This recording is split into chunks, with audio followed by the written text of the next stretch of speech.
कांदा शेतकऱ्याचा नाहीये, त्याच्यामध्ये सडका कांदा आहे आणि हा सडका कांदा दिल्लीला पोहोचल्यावर आमच्या घरच्या कांद्याचा रेट 2 रुपये सुद्धा नाही राहणार, कारण हा कांदा मार्केटमध्ये 30 रुपयाने विकणार हे लोक. आणि दर 5 वर्षापासून हे चाललेलं आहे, 5 वर्षापासून मी ओरडून शेतकऱ्यांना सांगतोय, अरे तुमचे अकाउंट नका देऊ या हरामखोर दलालांसाठी. आपल्या लाल कांद्याचं हे भविष्य धोक्यात घालतील रे. पण ओरडून सांगू कोणी ऐकत नाही. हा कांदा दिल्लीला गेला नाही पाहिजे, आमची मागणी ही आहे.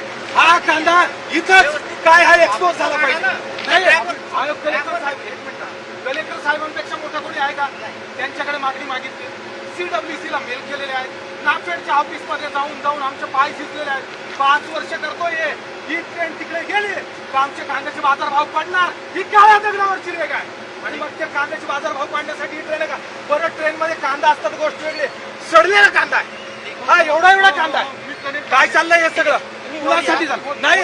ही ट्रेन नाही जायची, ही ट्रेन नाही जाणार. ही जाईल तर माझ्या शरीरावरून जाईल, माझ्या शरीरावर नाही जाणार. ही ट्रेन जाणार नाही, ही ट्रेन नाही जाणार. ही ट्रेन गेल्यावर आमच्या कांद्याचे रेट पडणार